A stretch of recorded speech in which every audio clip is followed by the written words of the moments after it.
আমি যে গর্তের মধ্যে দাঁড়িয়ে রয়েছি এটি দেখে মনে হতে পারে যে একটি গভীর গর্ত, কিন্তু আসলে না, এটি কিন্তু একটি খেলার মাঠ। ঝিনাইদহের শৈলকুপা উপজেলার গাড়াগঞ্জ খেলার মাঠ বলেই কিন্তু এটি পরিচিত। এই খেলার মাঠে প্রায় 4 ইউনিয়নের 20 গ্রামের মানুষ তারা কিন্তু খেলাধুলো করে, কিন্তু এই মাঠটির সংস্কারের অভাবে বছরের পর বছর বৃষ্টির পানিতে ভেঙে নদীগর্ভে বিলীন হয়ে যাচ্ছে, কিন্তু আসলে সংস্কারের তেমন কোনো উদ্যোগ নেই। খেলার মাঠে এখানকার স্থানীয়রা যারা আছে তারা তাদের বিভিন্ন দৈনন্দিন কাজ করে থাকেন। আর খেলার মাঠটি জুড়ে যারা এই এলাকার শিক্ষার্থী কিংবা যারা খেলোয়াড় রয়েছে তারা কিন্তু খেলার মাঠে এসে, যে যুবক কিশোর ছেলেরা আছে তারা কিন্তু খেলার মাঠে এসে বিভিন্ন রকমের গল্প কিংবা মোবাইল গেম এগুলোর প্রতি তারা আসক্ত হচ্ছে। আসলে খেলার মাঠটি নিয়ে কিন্তু কারোর তেমন কোনো উদ্যোগ নেই, ফলে কিশোররাও কিন্তু বিভিন্ন সময় তারা সাইবার ক্রাইম কিংবা বিভিন্ন অপরাধের সাথে জড়িত হয়ে যাচ্ছে। তাই এই এলাকার যারা সচেতন মানুষ কিংবা শিক্ষার্থী অভিভাবক রয়েছে তাদের একটাই দাবি, যেন এই খেলার মাঠটি সংস্কার করে এই খেলার মাঠের যে একটি খেলার পরিবেশ সেটি যেন ফিরিয়ে আনা হয়। মেলা খেলাধুলো হয়তো হাজার হাজার মানুষজন হয়তো, এখন মাঠ ভেঙে গেছে, খেলা উপযুক্ত হয়ে গেছে, এখন কোনো খেলাধুলোও হয় না, কোনো কিছুই হয় না। এখন মাঠ তো ভেঙে গেছে,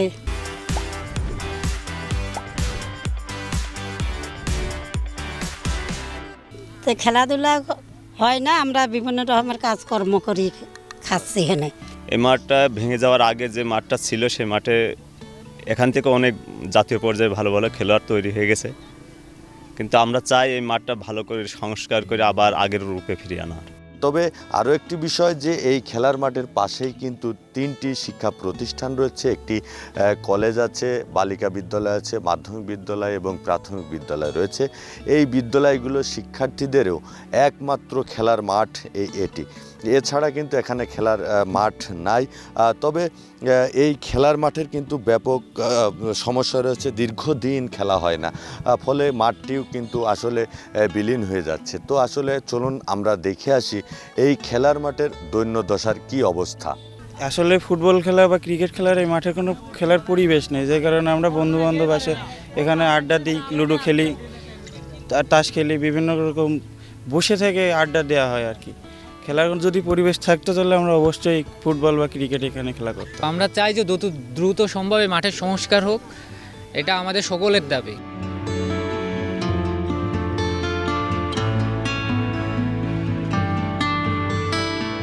খেলাধুলা মানুষের শরীর, মন ও দেহকে সুস্থ রাখে, কিন্তু আসলে এই মাঠের যে দৈন্যদশা এর ফলে কিন্তু স্থানীয় যে খেলোয়াড় বা যুবকরা রয়েছে তারা প্রতিনিয়ত খেলতে পারছে না, ফলে তারা কিন্তু বিপদগামী হয়ে যাচ্ছে এবং মাঠের পরিবেশ ফিরিয়ে আনার জন্য তারা দাবি করছেন।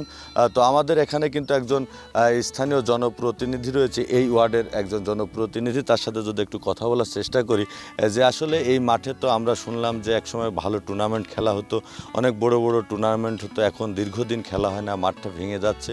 এই বিষয়ে আসলে সংস্কারের বিষয়ে কি আপনারা স্থানীয় প্রশাসন বা জনপ্রতিনিধিদের বিষয়ে কোনো নজরদারি দিয়েছেন কিনা? বিসমিল্লাহির রহমানির রহিম। আসলে আমরা দীর্ঘদিন যাবৎ এই জায়গা খেলাধুলো হতো, এর আগেও বহু টুর্নামেন্ট হয়েছে, আমরাও এই মাঠে খেলাধুলো করেছি। আমার পরের প্রজন্ম যারা আছে তারাও খেলাধুলো করতে একটা সময়। আসলে এই মাঠটা থাকার কারণে আমাদের এলাকাতে যেসব তরুণ ছেলেবেলে আছে তারা খেলাধুলো করতো, এখন বর্তমানে তারা মোবাইল গেম, মাদকাসক্ত হয়ে যাচ্ছে।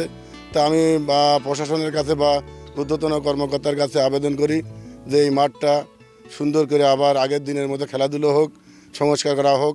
আমরা স্থানীয় কিছু লোক সমতা ক্লাবের নাম দিয়ে আমরা ডিসি সাহেবের কাছে আমরা একটা স্মারকলিপি দিয়েছি বা আবেদন করেছি। আমরা সেই আবেদনেরও এখন পর্যন্ত ছাড়া পাইনি।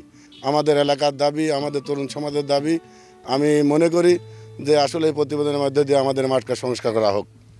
আসলে উনিও কিন্তু সংস্কারের যে দাবি সে দাবির কথাই বলছিলেন, কারণ যে যুব সমাজ রয়েছে তারাও কিন্তু বিপদগামী হয়ে যাচ্ছে এলাকার, কারণ প্রায় 20 গ্রামের একটি মাত্র এই খেলার মাঠ।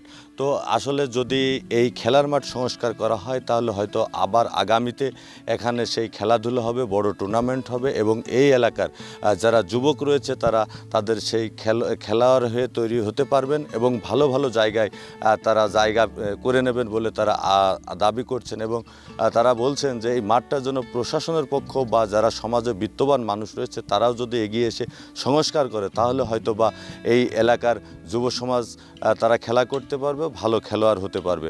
তো এই ছিল আসলে এই খেলার মাঠের দৈন্যদশা নিয়ে এবং মানুষের দাবি ও যুবকদের দাবির কথা নিয়ে কিন্তু আজকে এই পর্যন্তই।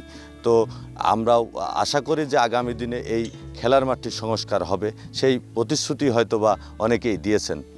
সাদ্দাম হোসেন, চ্যানেল 24, ঝিনাইদহ।